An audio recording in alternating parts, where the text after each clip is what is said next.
പണ്ട് പാണ്ഡ്യൂരില് ഒരു രാജാവുണ്ടായിരുന്നു, നിന്നെപ്പോലെ. അവൻ വെറും ഏതോ ഒരു കഷ്ണം കല്ലിനു വേണ്ടി തൻ്റെ ആയുധമെല്ലാം ഉപേക്ഷിച്ച് വിശാലമായ തൻ്റെ ഭൂമിയെല്ലാം ഊരുള്ളവർക്ക് ദാനം ചെയ്തു. അന്നു മുതൽ ആ കല്ലിനെ തലമുറകളായി എല്ലാവരും മനസ്സിൽ വെച്ച് പൂജിച്ചാരാധിച്ചു പോന്നുകൊണ്ടേയിരുന്നു.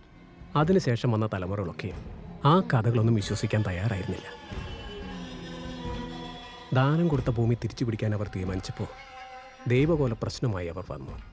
എന്നാൽ ആ ദൈവം അല്ലല്ല, ദൈവത്തിൻ്റെ കോലം കെട്ടിയവനെന്ന് പറഞ്ഞു. തിരിച്ചു പിടിക്കാൻ ശ്രമിക്കുന്നവൻ ആരായിരുന്നാലും രക്തം ഛർദ്ദിച്ചവൻ മരിക്കുമെന്ന് പറഞ്ഞു. പക്ഷേ അവൻ ചോദിച്ചു, ദൈവകോലമാണോ ഇത് തീരുമാനിക്കുന്നതെന്ന്. ആ ചോദ്യം കേട്ട ദൈവകോലം നാണം കെട്ട് കാട്ടിലേക്ക് ഓടി മറിഞ്ഞു.